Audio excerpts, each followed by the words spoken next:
Thank you for coming. I wish to speak with you both in a place where privacy was assured. We quite understand. What was it that you wished to discuss?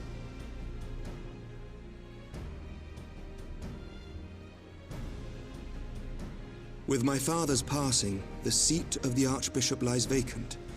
And so, in accordance with canon law, I have assumed his responsibilities.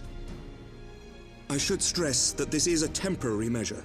It was never intended that the Lord Commander of the Temple Knights serve in this capacity indefinitely. Quite the opposite. The statutes specify that I should surrender my powers as soon as a conclave of the senior clergy and the high houses have named a new archbishop. But in light of recent events, that would not seem appropriate. I confess I did not expect you to divulge quite so much quite so soon. The details of the Archbishop's plans, perhaps, but the true origin of the war and all it entails? I too had concerns. But when the Warrior of Light is witnessed returning to the capital upon the back of a dragon, one's options are rather limited. Mayhap I could have concealed certain details, but for how long? And at what risk? Should the truth have come to light in the meantime, how would the people have viewed my silence? After 1,000 years of lies and secrecy, I could not well abuse their trust and hope to be believed. The time for deception has passed. I only wish the people agreed. That some would deny the truth I had anticipated, but not this many. And among the few who acknowledged that my father had to be stopped, no small number questioned our methods.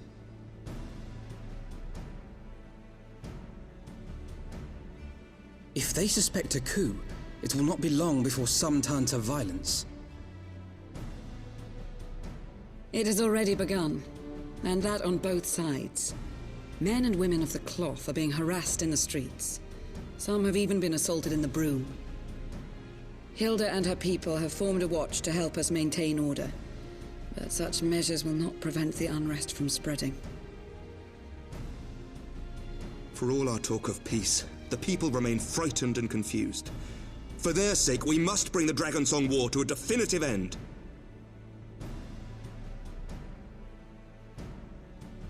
And we should be glad to help you, Sir Emmerich. But what precisely would you have us do?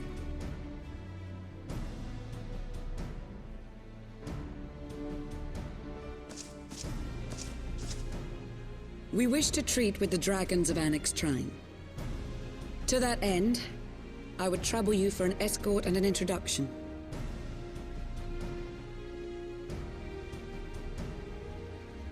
Annex Shrine? You would speak with Vidofnir then? We must needs open a dialogue between our peoples.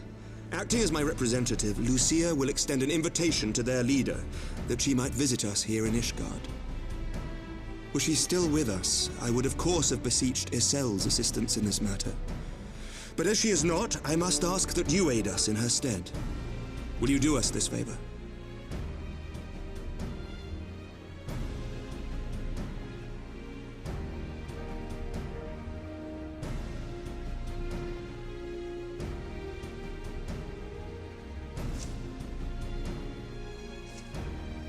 Thank you, my friends.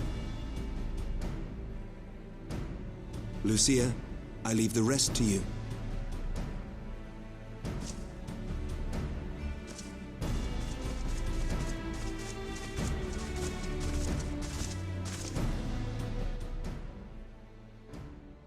In the wake of the Archbishop's fall, the nation of Ishgard trembled, the faith of her people shaken to its very core.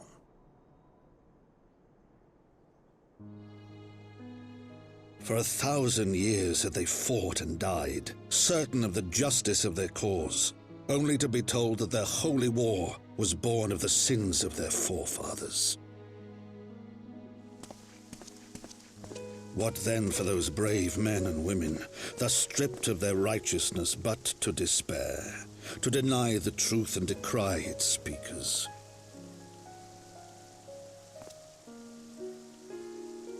And what then for those whom they defamed but to hope on, to have faith in a brighter tomorrow?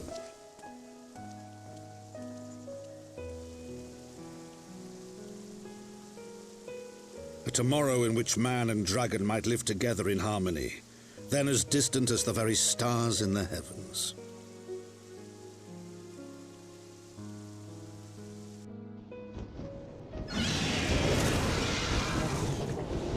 Yet while we dared to hope, deep within his lair the enemy lay, gathering his strength.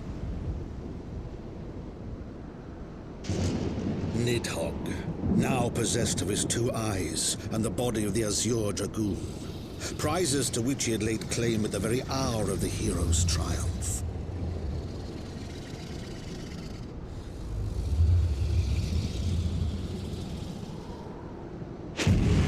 As desperately as we sought the solace of peace, the great worm craved the misery of war. Nor was he alone in his misbegotten desire.